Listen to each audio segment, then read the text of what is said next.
नमस्ते। नमस्ते नमस्ते। हम लोग सर, आवाज आ क्या रही है? हाल है? बढ़िया सर, बहुत अच्छा हूँ सर, आशीर्वाद है। और चलो हेलो बढ़िया। ठीक बोलो, है। क्या बात करनी है? अभी एक्चुअली कहाँ सर, हो तुम फिलहाल? मैं ग्वालियर में हूँ सर अभी। अच्छा, ग्वालियर में ही हो। जी तो सर। तुम यहाँ कब, कल आ रहे हो, परसों आ रहे हो? कल सर मैं पहुंचूंगा शाम को, वही शाम को क्या, रात हो जाएगी, 9-10 बज जाएगा। और 6 और 7 को हो यहाँ? 6-7 को हूँ, 8 की सुबह तक हूँ, 8 की दोपहर आ जाऊंगा। एक्चुअली। मैं 8 को वहां से निकल के 1 घंटे का ही सफर है, तो वहां से 9:30 बजे निकल के 10:30 बजे पहुंच के मानो करीब 11:30 12 बजे तक इस तरफ आ जाऊंगा। तुम साढ़े कितने बजे साढ़े निकल रहे बारह हो? तो फ्लाइट है। 12:30 तो फ्लाइट है मेरी, तो 2 घंटे पहले भी जाना होगा। मुझे ऐसा लग रहा है कि पहले से तुमने पता कर लिया।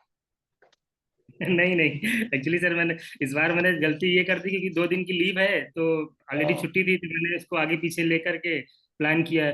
एक्चुअली 6 तारीख का टाइम भी दे दिया था श्याम सर ने, श्याम बेनेगल सर ने। हाँ। तो क्योंकि उनका टाइम का इशू बहुत हो रहा था, 3 महीने से इधर उधर हो रहा था। अच्छा। हाँ, तो इस वजह से मैंने सोचा कि अब कर ही लेते हैं। नहीं, अच्छा किया। अच्छा बोलो। ठीक है। तो एक्चुअली सर समय का। मैं पूरी बातचीत थोड़ा सा बता देता हूँ कि क्या है, वर्क क्या है। हाँ। जो मानवीय मूल्य हैं, न्याय, गरिमा, समानता, समता, बंधुता, जिनकी फ्रेटर्निटी की बात करते हैं, तो वो मूल्य सिनेमा में, फिल्मों में कैसे दिखते रहे हैं, उसको खंगालने की एक पूरी कोशिश है मेरी रिसर्च में।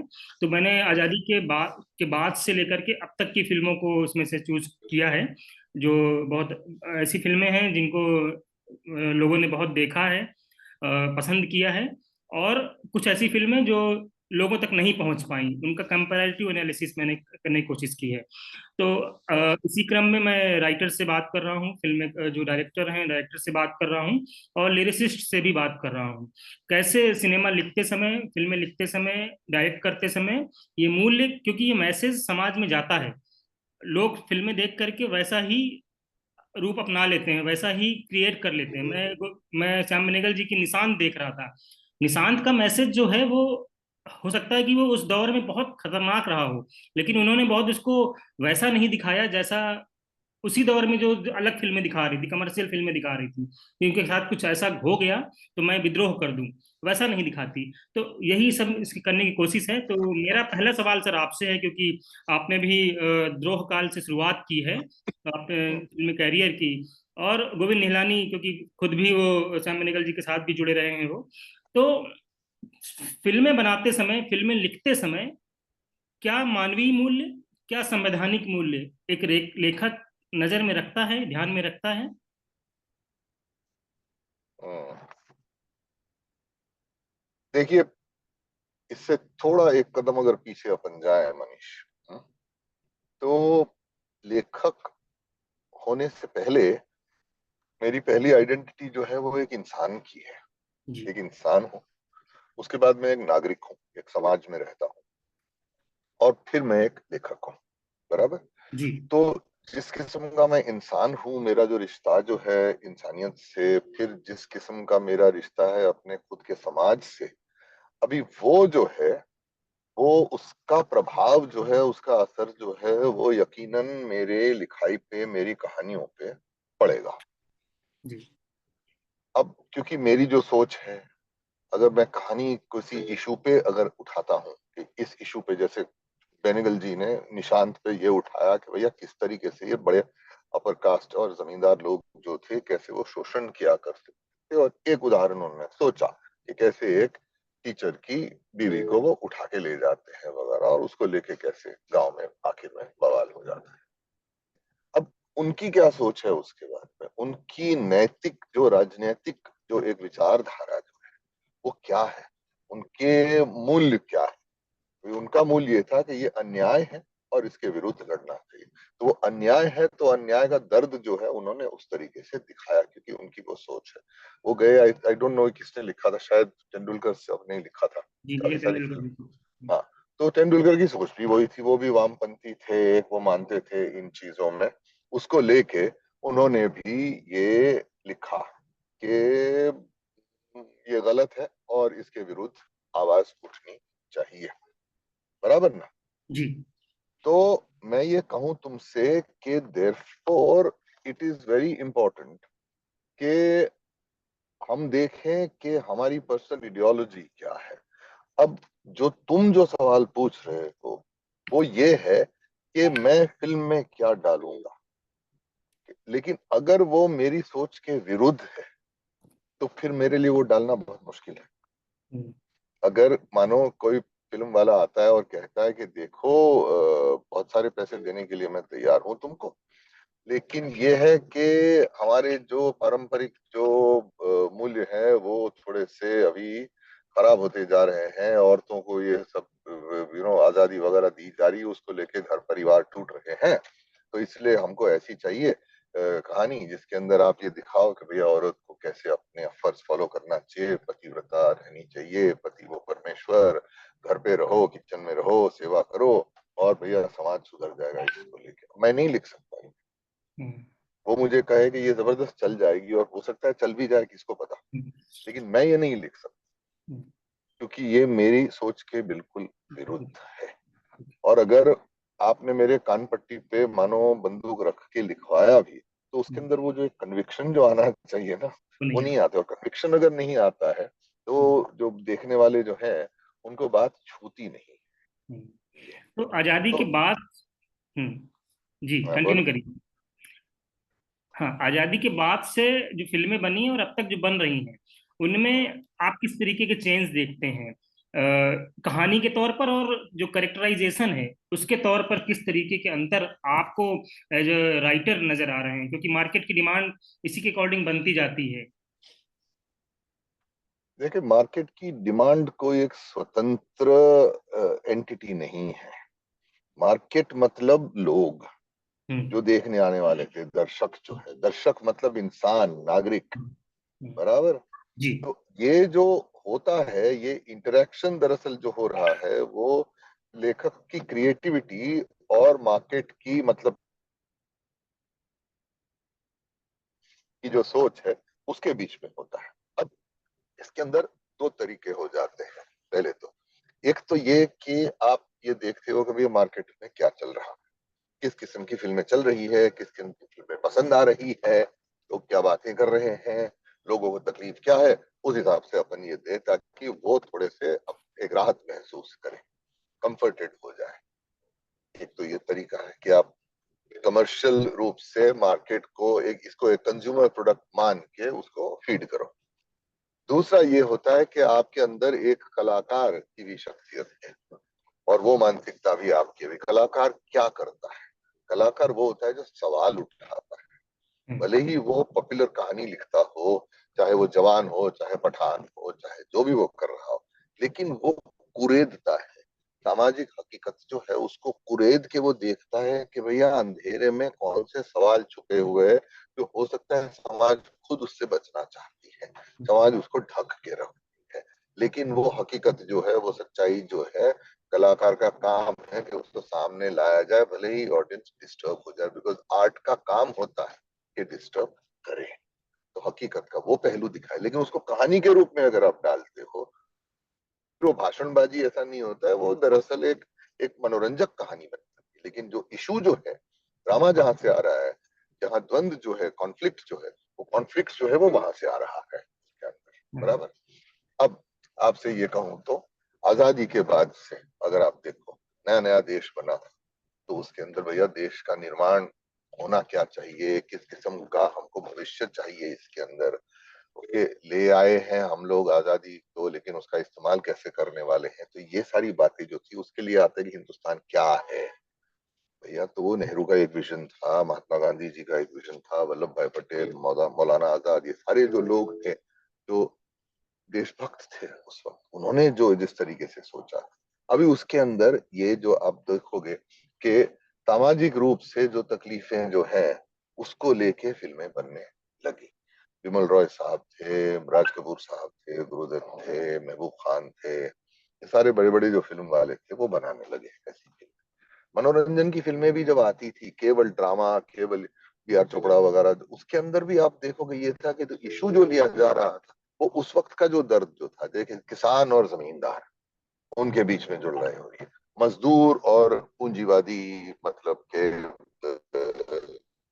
फैक्ट्री वाले या कंपनी वाले, ओके, जो अमीर गरीब, ये सारी बातों को लेके इशू बनता था, भले उसका ट्रीटमेंट में मनो में हो, ये कहानी का इशू हो जाता था, तो they know that people would be able to relate to that.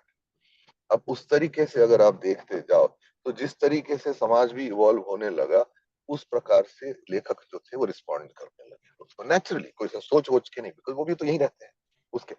अब इसमें एक बात ये आती है कि एंटरटेनमेंट क्या है, ये इसकी जो परिभाषा जो है, इसका डेफिनेशन जो है वो बदलने लगा कि जैसे कंपनीज आने लगे वगैरह, तो इन लोग के यहाँ they had not come here thinking कि भैया हम कहानियां कहना चाहते हैं। पहले जो पुराने प्रोड्यूसर्स जो थे, भले वो सेठ जी थे या जो भी हुआ करते थे, उनका ये था बड़े, वो बड़े इंटरेस्ट लेते थे, बड़ा बड़े उत्तेजित हो जाते थे कि अच्छी कहानी है। अगर यहाँ तो ये है कि इट्स अ प्रोडक्ट, इसलिए आजकल स्क्रिप्ट नहीं कहते हैं, फिल्म नहीं कहते, कंटेंट, जैसे कि हम्म। वो एक प्रोडक्ट। तो वो एक इंडस्ट्रियल तरीके से देखने लगे। तो उनमें ये था कि भैया एंटरटेनमेंट मतलब कि ऑडियंस को खुश रखना चाहिए, ऑडियंस के अंदर एक, ओके, एक हैप्पी एंडिंग आनी चाहिए। अगर आप कोई ट्रेजिक इशू भी लेते हो, लेकिन उसका हल जो है बहुत आसानी से आ जाना चाहिए। तो राजनीतिक इश्यूज भी आने लगे फिल्मों में, क्योंकि उनको लगा कि भैया लोग देखना पसंद करते हैं कि हाँ हमने कोई अच्छे इशू पे फिल्म देखी है, देखना चाहिए, नैतिक रूप से उनको बड़ा अच्छा। तो उस फिल्मों में भी वे लोग डिस्टर्ब नहीं करते थे, जिस तरीके से फिल्म का अंत होता था, problem would get solve, problem would get solve completely. तो जो पॉलिटिकल कंपोनेंट जो था, जो पहले बहुत हद तक रहा था, वो पॉलिटिकल कंपोनेंट उसके अंदर से निकलने लगा, और एंटरटेनमेंट का डेफिनेशन साकड़ा, मतलब नैरो होता चला गया। हमारे हिसाब से एंटरटेनमेंट मतलब जो कहानी मन को एंगेज करती है, आपके इमेजिनेशन को एंगेज करती है, आपको बांध के रखती है, वो एंटरटेनमेंट, चाहे वो ट्रेजेडी हो, डिस्टर्बिंग हो, जो भी हो। पर इनका डेफिनेशन है कि नहीं, इसको हम लोग केवल, तो इसलिए कॉमेडी, एक्शन, रोमांस, ये सारी चीजें थोड़ी ज्यादा चलने लगी। और एक दौर आया कि जहां फिल्में जो है वो सामाजिक हकीकत से दूर होने लगी, 90 का दौर भी आया। अब जो बनाने वाले जो थे उनके पैर जमीन पर नहीं थे, अभी वो पैदा हुए थे भैया अमीर, एक कस्बे में वगैरह, फॉरेन में पढ़ के आए थे, तो उनके माता पिता जो थे वो यहीं के थे, वो यहीं से स्ट्रगल करके उठे थे। ये लोग जो है वो उस किस्म की फिल्में बनने लगे, अमीर लोगों की फिल्म। 1991 में जो लिबरलाइजेशन का बजट जो आया, उसको लेके पूरा एक सामाजिक जो मानसिकता थी कलेक्टिव, वो बदलने लगी, क्योंकि कंज्यूमरिज्म आ गया, ग्लोबलाइजेशन आया, और एक सेल्फिशनेस जो है, अगर आप मूल्य की बात करते हो, तो वो मार्केट में वो सेल्फिशनेस को एक आजादी थी कि भैया ये जो है ये लेजिटिमेट है, it's a good thing, because इससे ग्रोथ होता है, self interest is a good thing, consumption is good. तो आजादी का मतलब ये होने लगा कि आजादी टू बाय थिंग्स, के the freedom became freedom of consumer choice. अरे अभी तो ये भी मिलता है, लीवाइस भी मिलती है, ये भी मिलता है, वो भी मिलता है, रिबॉक मिलने लगा है, अरे साहब दे फेल्ट फ्री। तो वो डीपोलिटिसाइज होने लगे, वो एक पूरा जनरेशन जो था, politics became a bad word, unions टूटने लगे, ग्लोबलाइजेशन आ गया, फॉरेन इन्वेस्टमेंट आने लगा, मॉल्स खुलने लग गए। तो ये एक दौर यहाँ पे आया where there was a disconnection। अब हुआ ये है कि what you do find is that the a large section, जो पॉपुलर सिनेमा का एक बहुत बड़ा हिस्सा जो है, it still deals with what they call entertainment without touching upon political reality या social reality। Okay। जो जो सोशल रियलिटी वाली फिल्में जो फिर आने लगी, वो फिर छोटी फिल्में हो गई, इंडी फिल्में जो बोलते हैं हम लोग। लेकिन उसके अंदर भी आप अगर देखोगे कि बहुत सारे लोग कभी कभी घुस जाते हैं उसमें, ये सोच के कि भैया ये फैशनेबल है, कि ये इससे बड़ा नाम होता है, क्रिटिक्स और मीडिया बड़ी शाबाशी देती है कि क्या हम्म, अच्छी फिल्म बनाए, चले ना चले, लोगों को तक पहुंचे ना पहुंचे, लेकिन एक आपको आपकी तारीफ होती है, इंटेलेक्चुअल तारीफ होती है जो आपको बड़ा अच्छा लगता है। तो वो एक प्रिटेंशियसनेस भी उसके अंदर आने लगा। खैर, तो मैं तो भूल गया तुम्हारा सवाल क्या था, मैं तो भाई अपने ही मैं आता एक हूँ सर्वे में सवाल चला की गया तरफ। इसको लेके। हम्म, तो तो इसलिए जो ये बात है कि अभी जो ये वैल्यूज की जो तुम बात कर रहे हो, जैसे समाज के प्रीऑक्यूपेशंस बदलने लगे, उस हिसाब से ही फिल्में उस ज्यादातर रिफ्लेक्ट होकर, हम्म, so when आपका people became लंबा more समय concerned जो है, about themselves, जी, 2000 के बोलिए। बाद, 2000 के बाद जिस तरीके से आपने फिल्में लिखना शुरू किया, लीजेंड्स ऑफ भगत सिंह लिखी आपने, अपहरण की स्क्रिप्ट लिखी आपने, राजनीति, आरक्षण, चक्रव्यूह, सत्याग्रह, इन फिल्मों को देख करके मतलब नए नई सदी में हम जैसे जो फिल्म देखने वाले लोग थे, नई पीढ़ी के लोग थे, इनको भी लगा कि समाज का ये विषय है। तो जब आप इन्हें लिख रहे थे तो वो कौन से मूल्य थे, वो कौन सी बात थी कि वो आपको लिखने के लिए मजबूर कर रही थी, हम जानना चाहते हैं आपसे। देखो मनीष, बात तो सीधी सी है दरअसल यहाँ, कि मेरा नजरिया जो है वो थोड़ा सा पॉलिटिकल जरूर है, और पर मैं जब पॉलिटिकल कहता हूं तो मेरा मतलब क्या है, मेरा मतलब ये है कि आप भले ही पर्सनल कहानी लिख रहे हैं, लेकिन उस पर्सनल कहानी में आपके जो कैरेक्टर्स जो है, वो जो पर्सनल चॉइसेस जो ले रहे हैं, that has a big influence of larger forces, hmm, and the larger forces could be the ideology, it could be stereotyping, it could be certain social pain which is there, whether it's communalism, casteism, gender violence, etc. So ye to link these two is my whole approach, which is why आप ये एक उदाहरण दूंगा आपको, आरक्षण। अब आरक्षण की कहानी जब प्रकाश झा ने मुझे सुनाई कि भाई अब कमलेश पांडे ने लिखी थी, तो उन्होंने कहा ये कहानी आई है मेरे पास और मुझे थोड़ी सी पसंद आ रही है, बच्चन साहब को भी पसंद आ रही है, तो इसके ऊपर अपन करें। वो कहानी क्या थी, एक हेडमास्टर था जिसको भैया बहुत आदर्शवादी था, तो उसको लेके उसकी कोई तकलीफ हो जाती है कॉलेज के साथ, तो कॉलेज उसको निकाल देती है, और कैसे वो अपने एक ग्रुप को लेके साबित करता है कि actually what hmm, ever he was right. अब ये मुझे बताया गया, और मैंने कहा इसमें मेरे को कोई दिलचस्पी नहीं है, because it was completely apolitical, कोई इशू था ही नहीं, एक इंडिविजुअल की कहानी थी जो आदर्शवादी वगैरह, ऐसे मेरे को नहीं करना।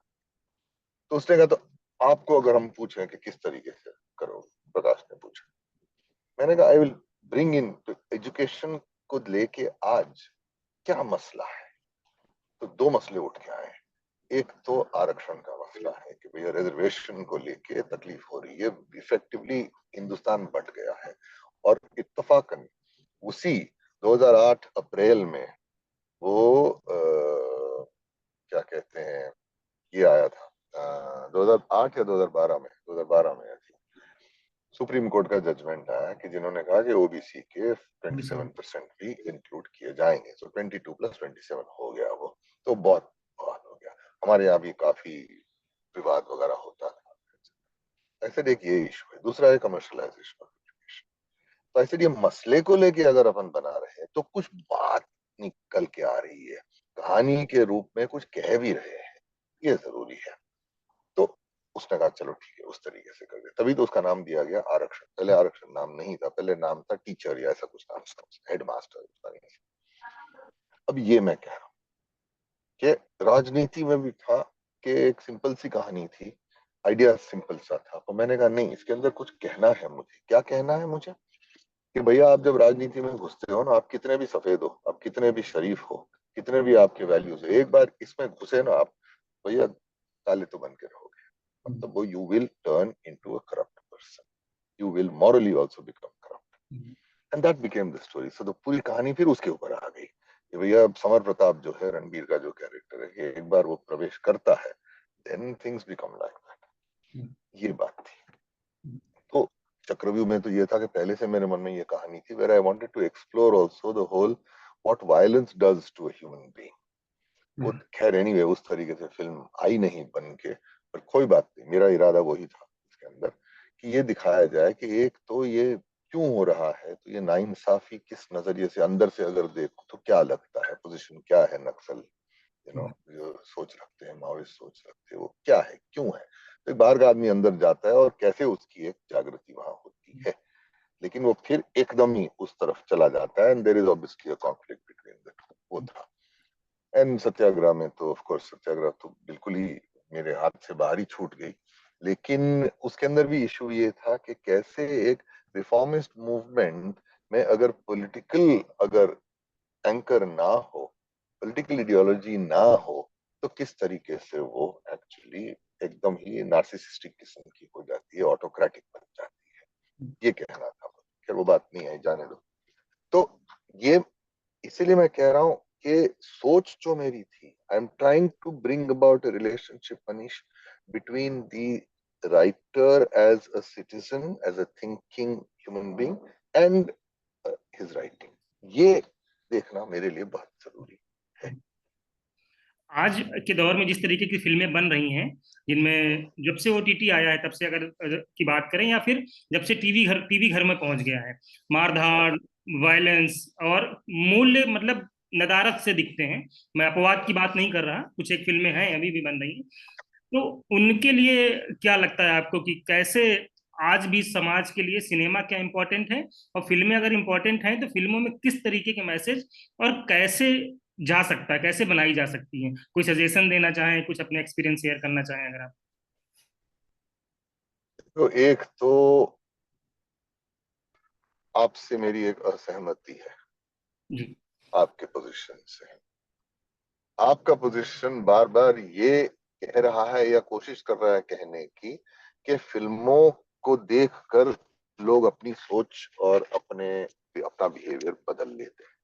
ये मेरे हिसाब से सही नहीं है। क्या एग्जैक्टली रिश्ता है between viewers actions and the film that he sees? I am saying इसके ऊपर कितना भी आप सोच विचार और रिसर्च वगैरह आप कर लो, वो एक डेफिनेट आंसर आपको नहीं मिल सकता है। बिकॉज फिल्म में फिल्मों का एक असर होता है, जी होता है, लेकिन फिल्म एक अनुभव बन के आती है आपके सामने पर्दे पर, तो आप उसको अनुभवते हो, आप उसको देख के आपके अंदर फीलिंग्स पैदा होती है, आप उस वो उसका इमोशनल असर उस वक्त आप पे हो रहा है, तभी तो आप देख रहे हो। जी। ओके, लेकिन ऐसे ही इट इज एन एक्सपीरियंस, ऐसे बहुत सारे तजुर्बे आपके दिन में, आपके महीने में, आपके जिंदगी में होते रहते हैं। सभी का कुछ असर होता है भैया, आपकी किस किस्म की आपकी परवरिश जो हुई है, आपकी सामाजिक सॉर्ट ऑफ, आप किस किस किस सॉर्ट ऑफ समुदाय में आप रहे हैं, वहाँ की सोच क्या है, आपके फैमिली में क्या वैल्यूज है, ओके, क्या आपने कहाँ से उठाया, आपकी खुद की मानसिकता, आपका खुद का नेचर क्या है, ये सारी बातों को लेके एक इंसान का बिहेवियर और उसकी सोच बनती है।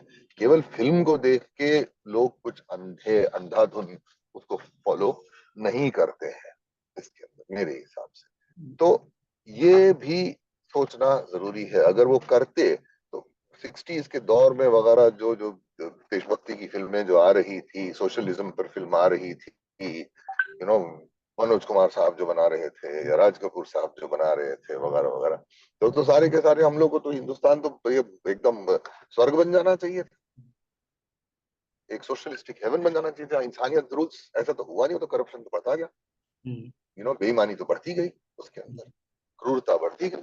तो ये इतना कुछ ऐसे होता है नहीं इसके अंदर। It is an experience, one source, बाकी के बहुत सारे सोर्सेस हैं, बट हाँ, as an experience it has an, yes, उसके बारे में विवाद हो सकता है, चर्चा हो सकती है, तो कहीं मन में बात रहती है जिससे दर्शक झूंझता भी है। सर ये हो रहा है आजकल, अगर मनीष मैं तुम्हारे को डायरेक्टली बोलूं तो, ये जब आपके मन के अंदर एक दबी हुई सोच होती है, उस उस पर जब फिल्म बनती है, ओके, और वो वही सोच को दबाव डाल के लार्जर देन लाइफ तरीके से आती है, तो आप पर ज्यादा असर होता है, बिकॉज वो आपके मन के अंदर वैसी दबी सोच थी, उसको एक लेजिटिमेसी, एक खप्पा मिल जाता है। देखा है ही ऐसा। ये बता रही, क्या गलत बता रही? ऐसा नहीं है। चाहे वो जो भी फिल्म में हो, राजनीतिक फिल्म में हो, केरला स्टोरी है, कश्मीर फाइल्स है, बाकी सारी चीजें जो आती है, सरफरोश थी वगैरह, देखा, ये सब दिखाया गया। इट एज इट इज, मैं ये कह रहा हूं, अगर अंग्रेजी में कहूं तो as it is, there is already a certain inclination of that kind. अगर तुम मुझे कहोगे पूरा मन बदलाव आता है, ये बेटा नहीं। हम्म, ये तो मेरे हिसाब से बिल्कुल, वैसे भी आपका अगर झुकाव उस तरफ है और ये बात आती है, तो वो झुकाव जो है वो उसको एक जबान मिल जाती है, हम्म, उसको जाके आपके पास एक हथियार मिल जाता है, हम्म, उस हथियार को लेके आप इस्तेमाल कर सकते हो। देखो, वो एक आर्टिकुलेशन आपको मिलता है, एक हम्म, भाषा मिल जाती है वो। हम्म, तो ये देखना जरूरी है। ठीक है। फिल्मों में ठीक है। सेंसरशिप हमेशा से मुद्दा रहा है, तो एज ए राइटर हाँ क्या सेंसरशिप भी, जो उसके रूल हाँ मानक हैं उसके, जो 19 कोड्स बने हुए थे 1952 में, जो कोड्स बनाए गए, और श्याम बेनेगल की कमेटी ने जो अभी दिए, और आजकल जो सेंसरशिप के मुद्दे आ जाते हैं कि फिल्म में ये नहीं देखा गया, आपकी फिल्में भी चर्चा में रही हैं सेंसरशिप को लेकर के, तो एक राइटर क्या वो मानक भी लिख कर, क्योंकि अगर मैसेज समाज में है उसको एज इट इज दिखाना है, हम्म, लेकिन वो हम्म। जो कह सकते हैं कि जो सेंसरशिप के जो रूल हैं उसको ध्यान में रख के कहानी बदल तो नहीं जाती कहीं, या क्या है उसके पीछे का, क्योंकि आपका देखो, नाम है। तकलीफ तो है। जी। सेंसरशिप तो दो किस्म की होती है। एक जो लीगली होती है कि भैया फिल्म सर्टिफिकेशन बोर्ड वहां बैठा हुआ है, कि जिनको एक अधिकार दिया गया है कि आप फिल्में देखोगे, और अगर उसके अंदर कोई ऐसी बात है कि भैया जिसके ऊपर कुछ दिक्कत हो सकती है, ओके, तो उसको आप बदल सकते हो या उसको आप काट सकते हो वगैरह, वो अधिकार उनको दिया गया है। तो ये बिल्कुल एक रहता है, और वो इसलिए काफी बार वो थोड़ा सरकार के सोच की तरफ झुकाव है। एक ये सेंसरशिप है। दूसरी है जो बाहर से उठ के आती है, बहुत सारे ग्रुप्स जो है, हम्म, आपके करणी सेना भी थी और बाकी के भी लोग हैं हर कौम में। I mean, या there is also the जमात उलमा जो है वो है, सब क्रिश्चियन फंडामेंटलिस्ट है, सिख है, हिंदू है, उनके भी काफी सारे ग्रुप्स है जो उठ के आते हैं कि भैया हम छोड़ेंगे नहीं, तोड़ देंगे, ये कर देंगे, वो कर देंगे।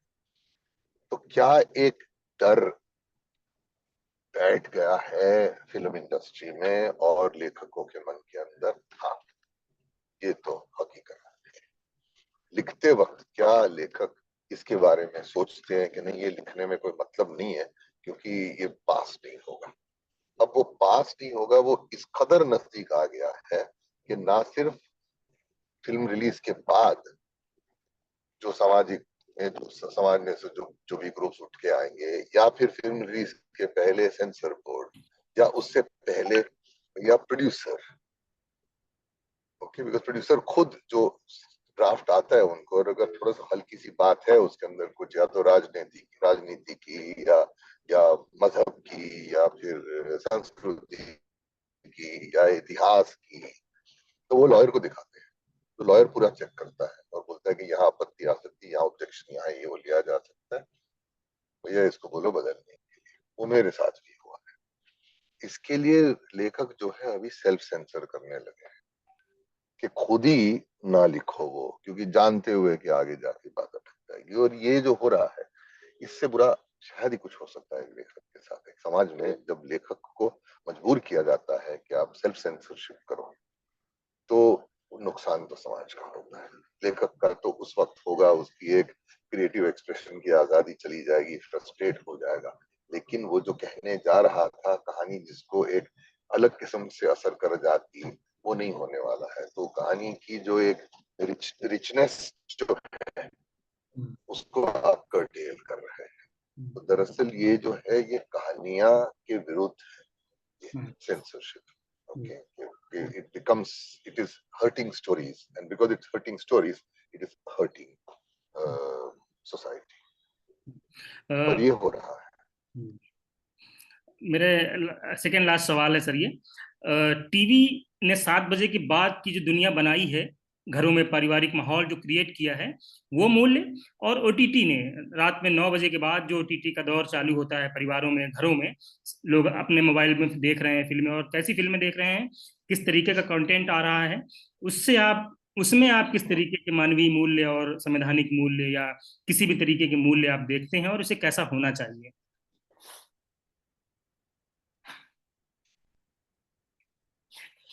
तुम बड़े तेज हो। बहुत सोच के सवाल करते हो। ठीक, बिल्कुल एक सही पॉइंट पे उंगली रखी है। देखो, दोनों की ऑडियंस और ऑडियंस के एक्सपेक्टेशंस थोड़े से अलग है, अगर संक्षिप्त में बताऊं तो।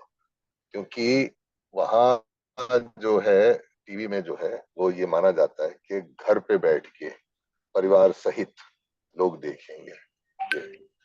तो उस वजह से जिस किस्म का ड्रामा दिया जा रहा है उसके अंदर आपको बहुत ज्यादा डिस्टर्बिंग ऐसी जनरल बातें नहीं नजर आएगी, सामाजिक बातें, आपके पॉलिटिकल बातें नहीं आएगी, पर्सनल बातें आती है। घर में क्या द्वंद चल रही है, ये औरत क्या कर रही है, वो क्या, इसको लेके एक पॉलिटिकल व्यू नहीं आता है। पॉलिटिकल व्यू जो मैंने आपको बताया, मेरी परिभाषा क्या है उसके अंदर, के political view being something which shows you the connection के through this I'm giving you a window into society। यहाँ ये है कि भाई दिस नॉट अ विंडो, ये यही हो रहा है, इस घर में ये हो रहा है। So as a result of which it has become restricted to that. अभी जहां तक ओटीटी वगैरह का सवाल आया है, वहां यह है कि एक आजादी है, एंड दैट आजादी is there because they believe कि ये इंडिविजुअल्स देखेंगे। क्योंकि छोटा स्क्रीन जो है आपका, ये क्या कहते हैं, कंप्यूटर वगैरह, तो वो अकेले बैठ के लोग देखने वाले हैं। So therefore there is much more freedom, because it's more privately viewed. It's not a community viewing, it's not a family viewing, it's not a collective viewing. So I feel as a result of which there has been a lot of freedom there. Plus OTT fare is big influence of foreign shows उसके अंदर, क्योंकि उसको देख के लोग प्रेरित हो रहे हैं कि किस तरीके से ये लोग बनाते हैं। देखो, उससे हम उससे भी क्राफ्ट भी लोग सीख रहे हैं, स्ट्रक्चर, डिजाइन, कैरेक्टराइजेशन, ये बातें सीख रहे हैं, क्योंकि ये नई बात थी हमारे लिए, फॉर्मेट नया था। तो जो लोग करते आ रहे हैं उनका काम देख के थोड़ा सा सीखा जाए, तो वो तो उसका प्रभाव जो है वो काफी। तो वैल्यूज की जहां तुम बात कर रहे हो, that here the point is that the value point is undermined, and the freedom of drama and the freedom to show all kinds of conflict that increases here. So I feel it is basically that, plus censorship नहीं है। वो अगर आएगी बाद में तो I don't know, may be आएगी, may be नहीं आएगी, आई डोंट नो, ये तो मेरे लिए कहना मुश्किल है। लेकिन हाँ, ये बात जरूर है कि टीवी में there is still the IBF and there is an autonomous body which does look at the fare and complaints can be accessed,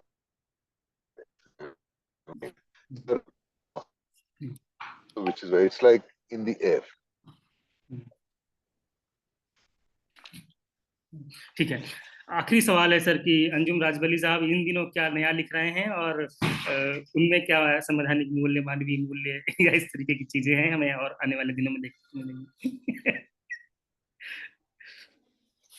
देखो, एक अभी तो प्रपोजल स्टेज पे है, लेकिन काम काफी हुआ है उस पर। ओटीटी शो है जो विशाल भारद्वाज और मैं मिलके लिख रहे हैं यहाँ। तो ये थोड़ा सा, मतलब स्पैन जो है उसका काफी लंबा है, करीब 75-80 साल का पूरा स्पैन है वो कहानी में। तो मल्टीपल सीजन ऑफ कोर्स होंगे उसमें। तो वो उस लिख रहे हैं अभी, यकीनन। हाँ, कुछ सामाजिक बातें और एक ऐतिहासिक चीजें, मतलब ऐतिहासिक मतलब इतिहास की चीजें, ये तो आएंगी उसके अंदर। लेकिन इससे ज्यादा फिलहाल बताना मेरे लिए मुश्किल है। सिर्फ ये कि कहानी जो है वो थोड़ी सी स्ट्रांग निकल के आई है, हम लोग जो लिख रहे हैं उसमें। तो उस कहानी की रीढ़ की हड्डी अगर स्ट्रांग है तो उसके ऊपर बहुत सारी चीजें फिर रेस्ट कर सकती है। तो इरादा है कि वो शायद ठीक ठाक बन जाए। थैंक यू सर, और आपने हमें अपना कीमती समय दिया, बातचीत की, अपने मूल्य अपनी बातें साझा की, इसके लिए थैंक यू सर। थैंक तुम बात कर रहे थे 20 मिनट की, 35 मिनट चले यू। इसलिए मैंने वेट कर। गए। ठीक है। चलिए, आशा। अच्छा हुआ ट्रैफिक है और मैं पहुंचा नहीं हूँ पहुंचने में। ठीक जी है, सर, चलिए, बहुत बहुत शुक्रिया। Thank you sir.